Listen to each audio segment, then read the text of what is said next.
Ẹ kú dédé àsìkò yìí, èyí làwọn ìròyìn tó jẹyọ nínú ìwé ìròyìn The Matrix tó jáde lónìí ọjọ́rú Wednesday ọjọ́ 22 oṣù kínní ọdún 2025. Ẹniọlá Sálíù lórúkọ mi.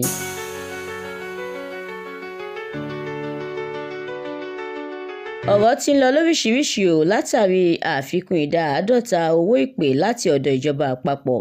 Àjọ SERAP ti ní òun fún ìjọba àpapọ̀ ní wákàtí 48 láti dá owó náà padà sí bó ṣe wà tẹ́lẹ̀. Ó ní àfikún ọ̀hún bí ìgbà téèyàn ń tẹ ẹ̀tọ́ àwọn ọmọ Nàìjíríà lójúmọ́lẹ̀ ni. Àwa ò gba àfikún ìdá 50 tẹ kéde rẹ̀ o.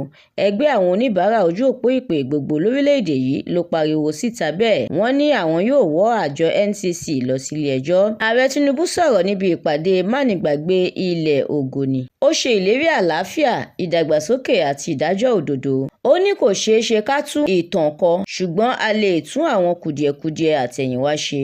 Bello Turji ti fi àwọn tó jí gbé sí àkàtà rẹ̀ sílẹ̀ lẹ́yìn ìdúnkokò iléeṣẹ́ ológun orílẹ̀-èdè yìí. Ìjọba àpapọ̀ ti sọ̀rọ̀ o. Ó ní nígbà tí yóò bá fi di ọjọ́ 1 oṣù kẹta ọdún yìí, orí ayélujára làwọn ọmọ Nàìjíríà yóò ti máa ṣètò físà wọn. Mínísítà fún ọ̀rọ̀ abẹ́lé ló sọ bẹ́ẹ̀. Iléeṣẹ́ NNPC tún ti yí owó bẹntiróòlù sókè ní ìpínlẹ̀ Èkó sí 500 náírà fún jálá kan. Gbajúgbajà òṣèré tíátà ni Délé Odùlé sọ ìrírí rẹ̀ láyé pẹ̀lú bó ṣe fìdí ẹ̀ múlẹ̀ pé ọjọ́ tóun sọ àkọ́bí ọmọ òun nù sọ́wọ́ ikú òjijì jẹ́ ọjọ́ tí inú òun bàjẹ́ jùlọ láyé.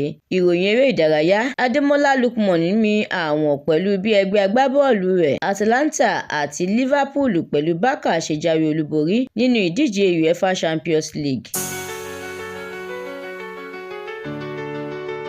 Ẹ darapọ̀ mọ́ The Matrix lórí Facebook, Instagram, TikTok, YouTube láti jẹ̀gbádùn àwọn ìròyìn lóníranran síwájú sí i. Àdúrà Mọ́mi Balógun ló ṣe òǹgbùfọ̀ ìròyìn yìí. Ẹniọlá Sálíù lórúkọ mi.